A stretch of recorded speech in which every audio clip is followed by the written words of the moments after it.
They didn't know basketball. They get the script before. When they come into office, they had auditioning for these positions, the ESPNs and that, the CB. They had, so like the Rob Parkers and the Chris, they all had to audition. Here are the narratives. Let me hear how you put it together. And that's how they got their jobs. They didn't know basketball. They don't need to know basketball. These guys don't need to know basketball because they get the script before. When they come into the office, like let's say First Take. Yeah. Right? Yeah. Stephen A is going to go with his producer. Shannon's going to have his producer. Kendra Perkins is going to have his producer. They're going to know, how do you feel about these topics? Right? It'll be a topic, let's say, Lakers versus Wolves. Right? One to be like, well, I like the Lakers in a series. All right, so here's yours, and then you guys argue for the Lakers. You like the Wolves, you argue for the Wolves, and then you go on air, and then they pick who's going to go first, and then go from there. But Gil, let me tell you what you don't have to watch the game because your producer is giving you all of the information.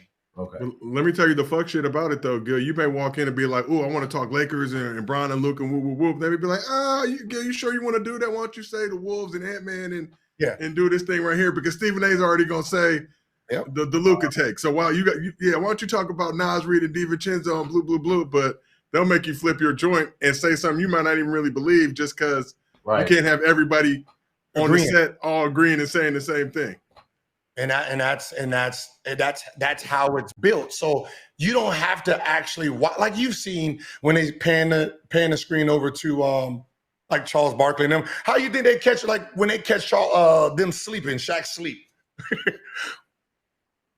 If they sleep, how they watching the game?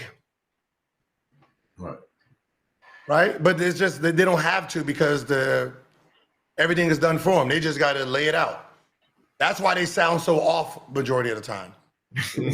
Like if you're watching a game, I personally, I'll rather listen to a diehard of that team before I listen to me or ESPN type of personality.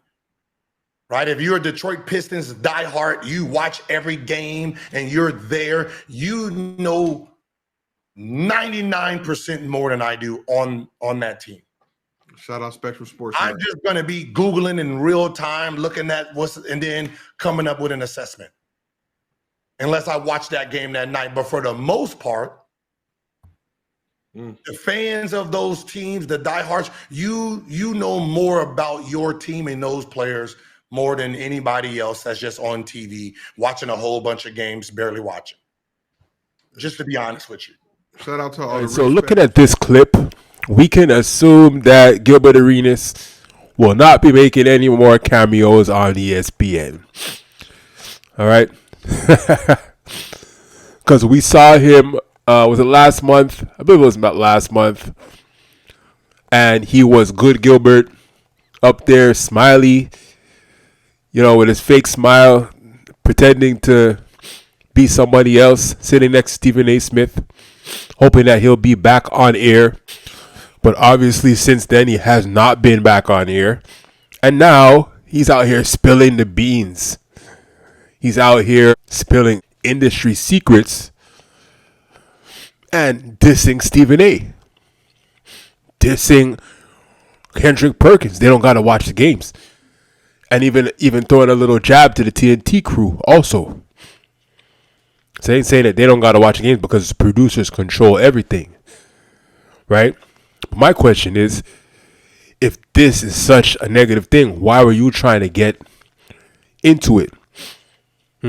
Remember, Stephen A's your boss and all of this talk, even trying to defend him against your other boss, LeBron James, saying how you would sell out to, the highest bidder and all of that. But now all of a sudden, right, Stephen A doesn't watch basketball. He doesn't need to watch basketball. Basically, you're saying that they're puppets. All right, which is what you were not saying before. You weren't saying any of this when you were trying to get hired by ESPN. But now, what is he, salty? Gilbert's salty, so now he's turning on ESPN. Is this what we're seeing here? Let me know in the comments what you think. Because I know that usually when analysts make cameo appearances on First Take, you'll see them again. I have not seen Gilbert Arenas since that one time when they put him on there. I've seen Markeith Morris. I've seen a lot of women come on there, but Gilbert has not made his way back, to Bristol, Connecticut.